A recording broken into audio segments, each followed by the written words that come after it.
Let's take a look at one government solution to a negative externality. We have our electricity market here. You'll note that there's no demand side externality, so the private benefit and social benefit are the same. But on the production side, the supply side, we have this divergence. We have the private cost curve here, but the social cost is much higher. And recall that that difference between the two is the external cost. The result is, in electricity, we get a market outcome where the private benefit intersects the private cost of P market and Q market.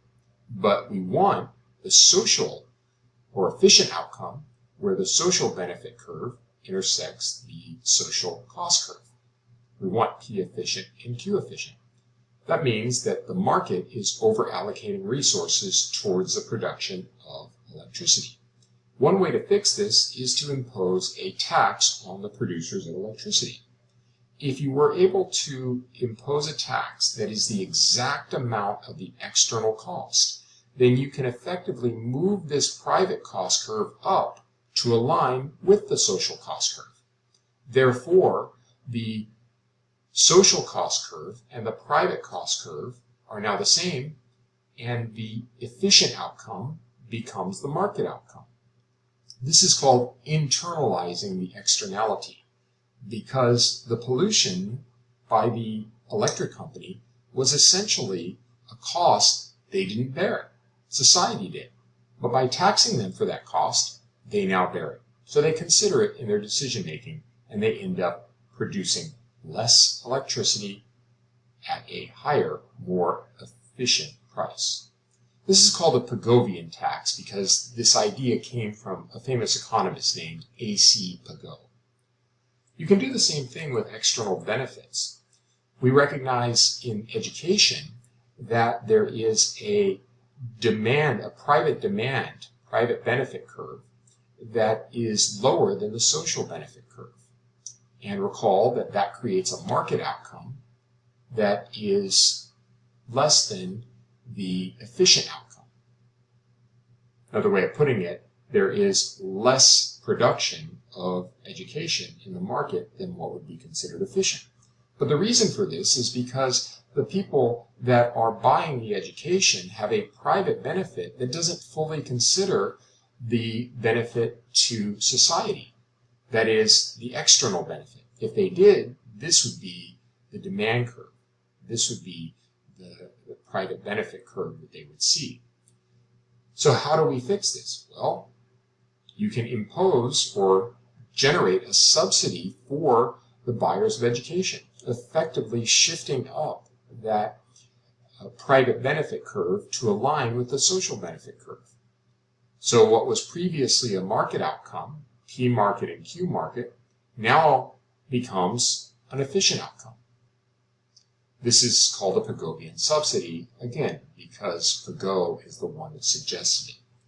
The idea behind taxes and subsidies is to use the government as a way of increasing or decreasing the production. If the market is deemed to produce too little of a good, such as college education or flu shots, give people money so they can go and buy more of it and get the market closer to what is efficient. If the market is deemed as producing too much of a good, such as electricity or cigarettes, then take money away from people when they produce these items, and you would end up with less of the good. Taxes and subsidies are one way of dealing with market failures. Another way is what's called command and control. This is where the government just regulates, and with pollution, they could limit pollution by forcing firms to install pollution abatement devices. The problem with this kind of regulation is it affects firms differently. Small firms may not be able to afford the pollution control devices and may end up going out of business. That reduces competition and creates another market failure. One way to deal with this is through what's called cap and trade. This is where they cap the amount of pollution that's allowed in a particular area, and then they issue tradable permits to pollute. The reason this is sometimes perceived as more equitable is the big firms, they can install the pollution control devices because they can afford it and sell their pollution permits to smaller firms that can't install those devices, thus keeping the smaller firms in business and allowing them to pollute. This also creates an incentive for those small firms to find ways to not pollute so they can then sell their tradable permits to other firms that are still developing. Over the long run, this kind of program can reduce pollution. However, it is sometimes perceived as a license to pollute, and that may be politically unpalatable.